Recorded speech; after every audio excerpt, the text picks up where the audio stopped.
existe uma teoria, muita gente afirma por aí, eu não concordo com ela, tá? Mas eu apenas mostrá-la para que você, assim, a conheça. No livro do Gênesis, capítulo 6, quando fala da corrupção da humanidade, diz assim: quando as pessoas começaram a se multiplicar sobre a face da terra e tiveram filhas, os filhos de Deus, aquele barulho que quem está chegando agora não se assuste, é do aparelho aqui.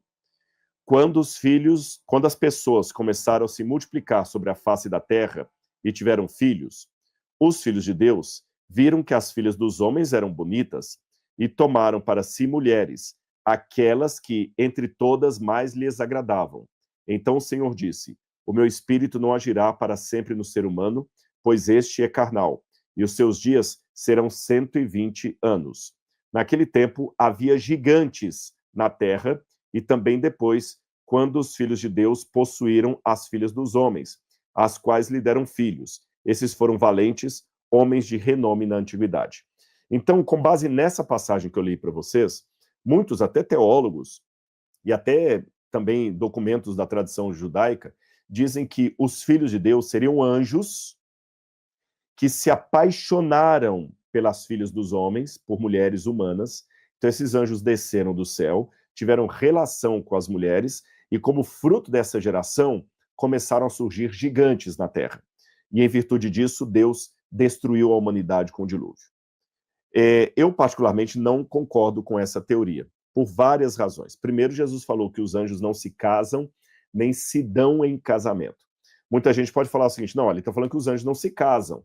Não diz que eles não procriam, mas a expressão não se casam, nem se dão em casamento, dá a entender ter relação sexual, é uma expressão idiomática, tá bom? Em segundo lugar, por que eu não concordo com isso? Porque a Bíblia fala que os gigantes já existiam antes e continuaram existindo depois do dilúvio. Olha o que diz aqui, olha. Esses eram homens valentes na antiguidade. Deixa-me ver aqui. Deixa-me ver. Aqueles que... deixa eu ver. Naquele tempo, havia gigantes na terra. E também depois, quando os filhos de Deus possuíram as mulheres dos homens. Então, havia gigantes naquele tempo e também depois, quando os filhos dos homens possuíram as filhas... Perdão, quando os filhos de Deus possuíram as filhas dos homens. Então, os gigantes não são necessariamente fruto dessa união angélico-humana. Já existiam gigantes antes. Terceira razão porque não faz sentido essa crença aqui.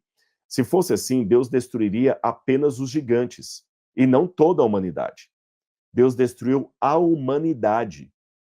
E, ao que tudo indica, o texto do Gênesis é muito claro em dizer que Deus destruiu a humanidade por causa da corrupção da humanidade. Não porque anjos tiveram relações com seres humanos. Veja, Deus destruiu o mundo através do dilúvio por causa da corrupção da humanidade, não por causa do pecado dos anjos. Se os anjos forçaram aquelas mulheres, tiveram relações sexuais com eles, então os anjos é que teriam pecado. Por que Deus ia punir a humanidade por um pecado dos anjos? Não faz sentido isso.